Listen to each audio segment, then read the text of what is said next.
Olá a todos, espero que todos estejam bem, usufruindo de saúde, disposição, com as bênçãos de Jesus e que possamos hoje conversar sobre um assunto bem interessante, a partir inclusive do que consta do Evangelho e das experiências de Jesus no plano terreno. Qual o tamanho da sua tormenta? Qual é o tamanho da sua tormenta? Que tormenta você vive hoje? O que você está passando? Problemas de saúde, problemas familiares, perda de seres queridos, dificuldades financeiras, dificuldade de encontrar realmente o rumo dos seus objetivos profissionais, dos seus objetivos familiares, dificuldade em relação a definir determinados caminhos para a sua vida. Qual o tamanho da sua tormenta? Uma doença incurável, enfim, situações muito graves, familiares. Todas essas situações são chamadas tormentas na vida de todos nós, seres humanos.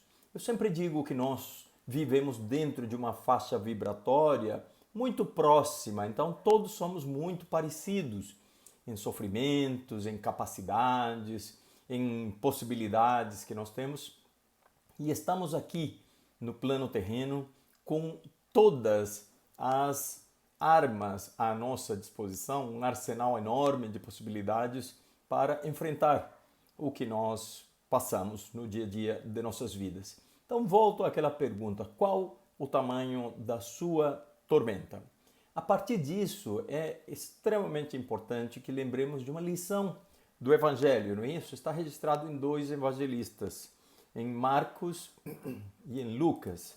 Mas vamos ler o que consta do capítulo 4 de Marcos, versículos 35 a 41. Olhem, reparem, muita atenção, porque tudo nos evangelhos é uma mensagem, não é isso? Tudo contém um ensinamento. Diz assim: e naquele dia, versículos 35 a 41 do capítulo 4 do Evangelho de Marcos.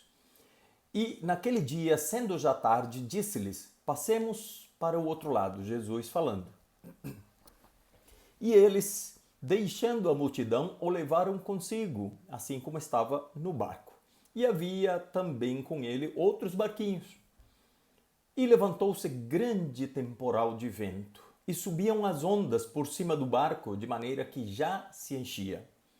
E ele estava na popa, dormindo sobre uma almofada, e despertaram-no, dizendo-lhe: Mestre, não se te dá que pereçamos?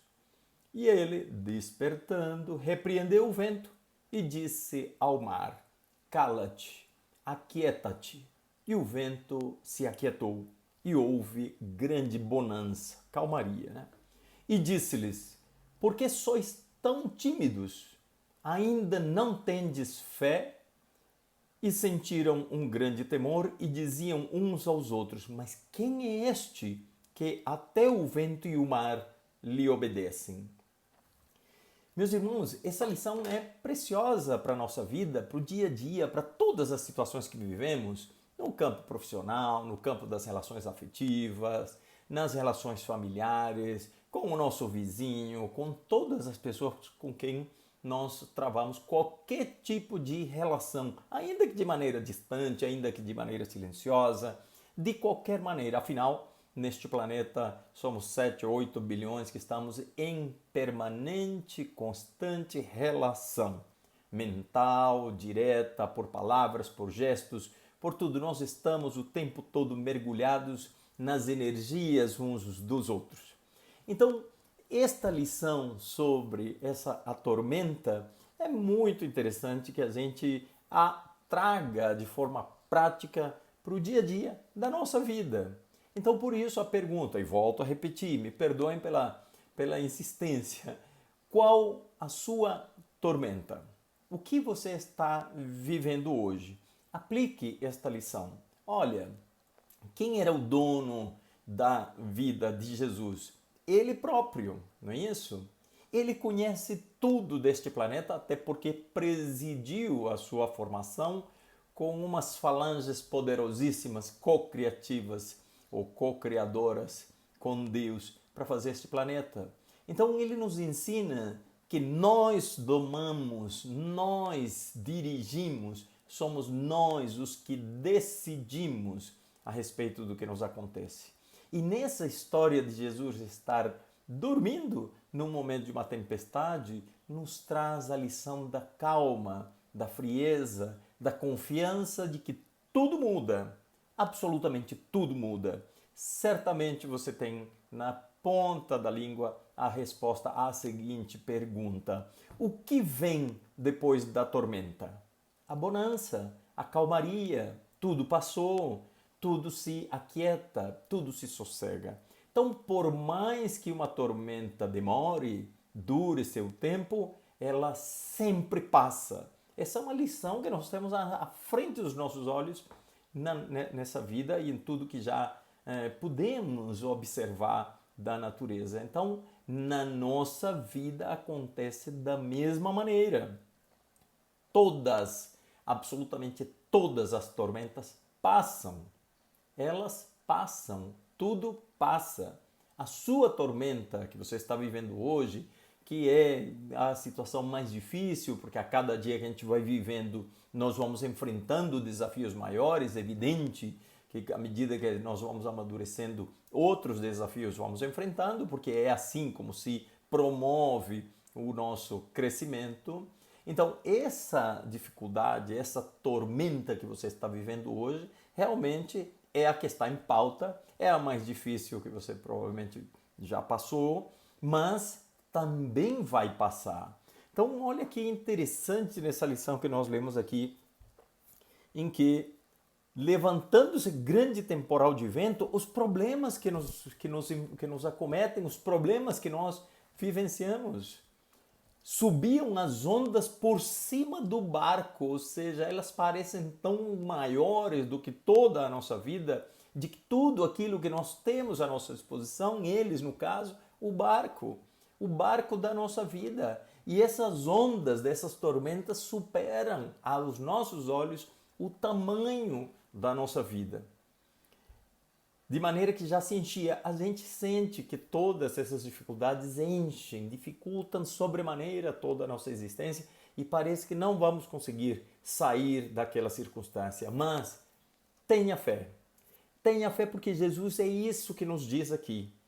Ele estava na popa dormindo sobre uma almofada e despertaram-no dizendo-lhe: Mestre, não se te dá que pereçamos? Você não se importa? Importava-se sim. Imagina, dizer a Jesus que ele não se importa com a vida, que ele não se importa com os seus irmãos, na verdade, como eu sempre digo, nós, seus afilhados, evidente que ele se importava profundamente, mas ele mantinha o domínio do rumo da sua vida. Era ele quem comandava toda a estrutura da vida que veio passar aqui conosco. E esse que é o grande exemplo para nós todos na hora das nossas tormentas. Continuando aqui, repetindo. Ele, despertando, repreendeu o vento e disse ao mar: Cala-te, aquieta-te. E o vento se aquietou e houve grande bonança. Não será que está na hora de nos distanciarmos um pouco dos problemas e falarmos: primeiro, esta situação também vai passar. Como estarei eu depois que tudo passar? Estarei destruído, perdi as esperanças, fiz mal a outras pessoas porque me descontrolei em determinadas circunstâncias. Que vai restar? Lembra de uma tormenta, as árvores caídas, os fios de energia derrubados? Quais os prejuízos que, provocados pelo nosso desespero, depois teremos que ir recuperar posteriormente a tormenta? Porque todas as tormentas passam. E essa tormenta que você vive neste momento na sua vida também vai passar. Então nós temos dificuldades que duram um dia, que duram uma semana, que duram um mês, que duram um ano ou que duram a vida toda, porque esta existência é apenas uma aula no caminho imortal da nossa evolução. Então, em todas as circunstâncias, aprendamos com Jesus.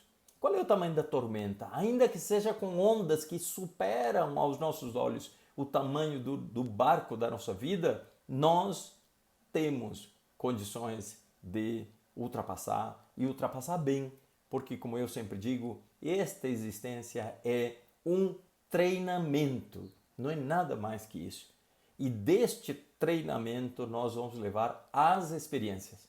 Como você reagiu a cada circunstância a que você foi exposto, em relação à qual você foi desafiado.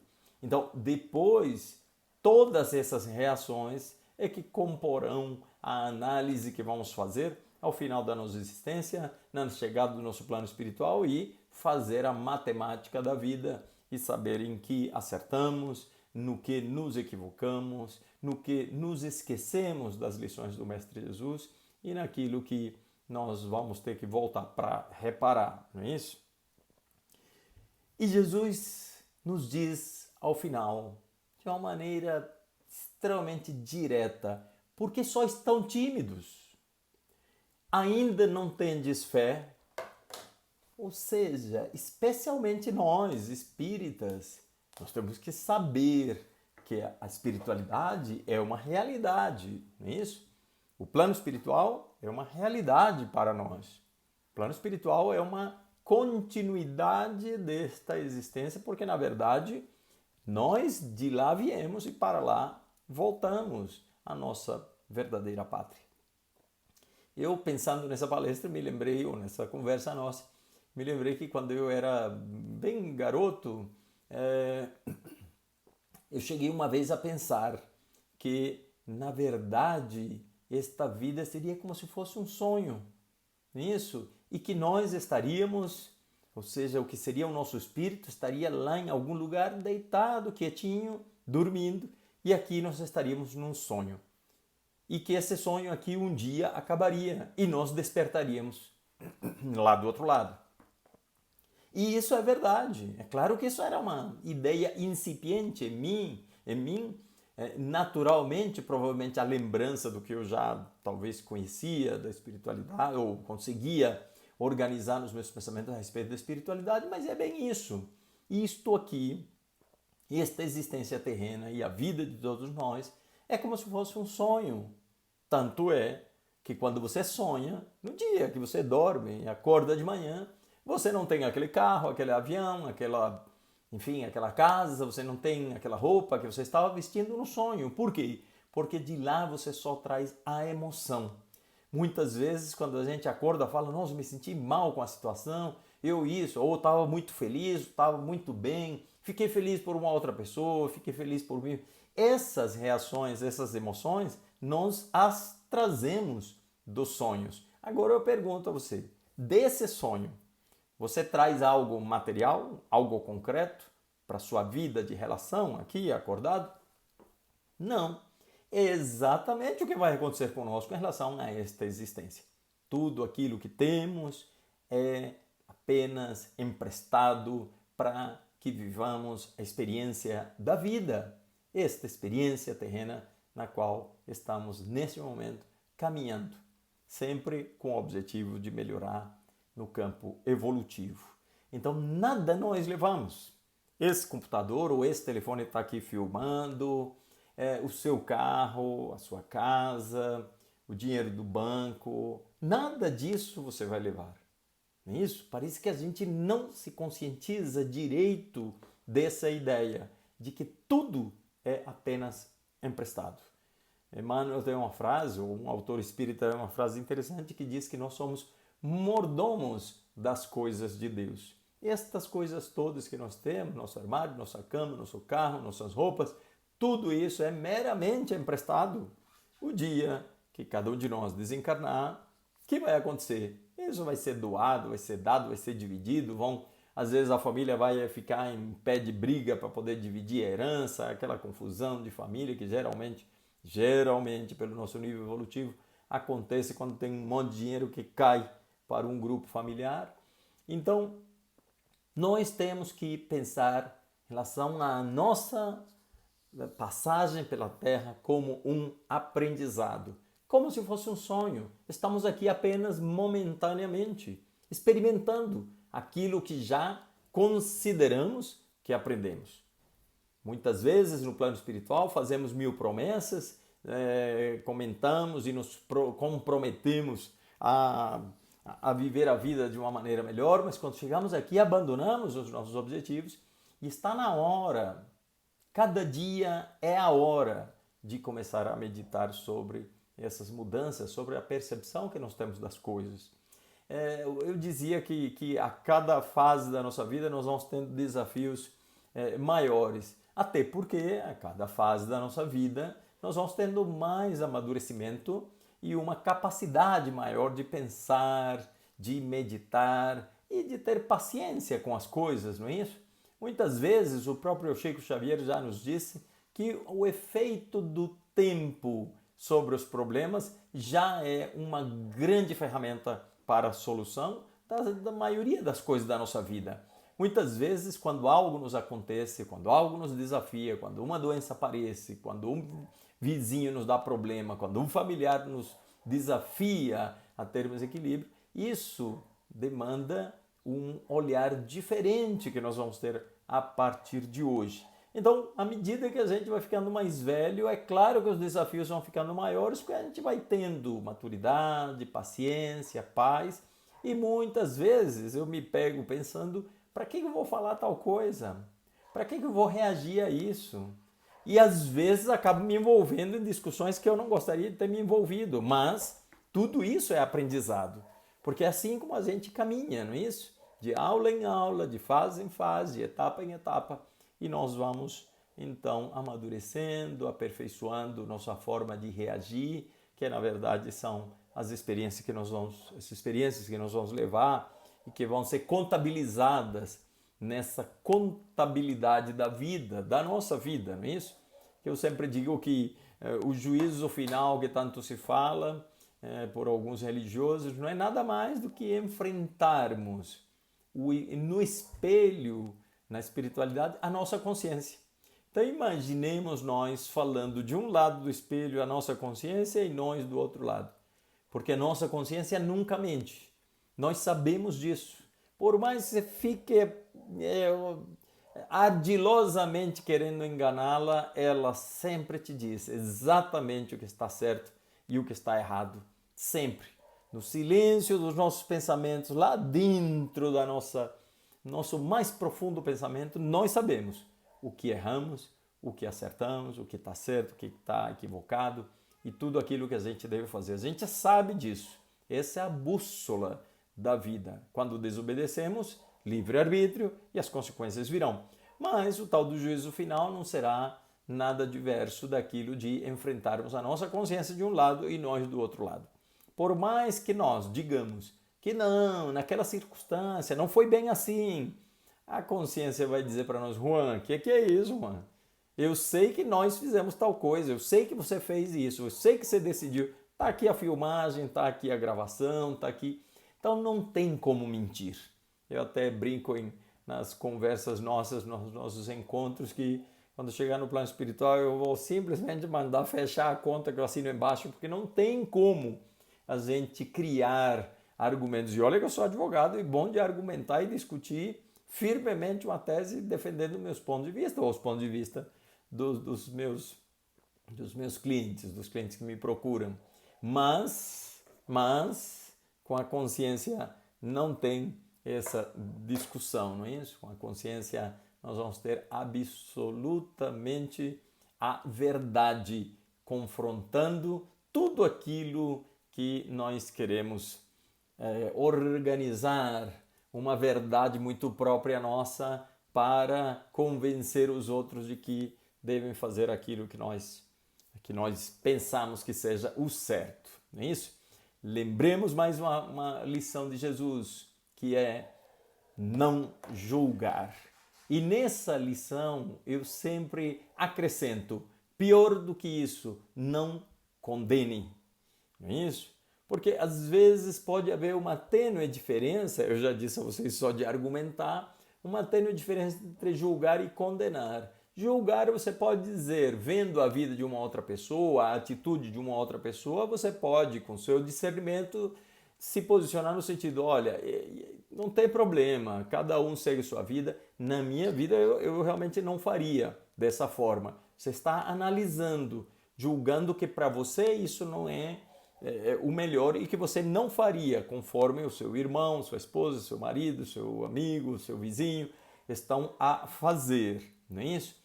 Mas o pior que muitas vezes acontece é condenar. Olha, essa pessoa está errando, tomara que aconteça tal coisa. A gente julga e já condena a que tomara que a pessoa bata o carro, a que a pessoa passe por tal dificuldade, tomara que sinta tal coisa para que ela aprenda. Meu Deus, que desejo de vingança, de justiça particular, não é isso? Nessas horas, meus irmãos, vamos deixar a justiça divina resolver isso, que é a justiça perfeita. Nada escapa. Podem haver situações que escapam à justiça dos homens. Pessoas que cometem determinadas infrações, cíveis ou criminais, e se safam por inúmeras circunstâncias. Mas da justiça divina ninguém escapa. Então tenhamos fé nisso também, não é isso?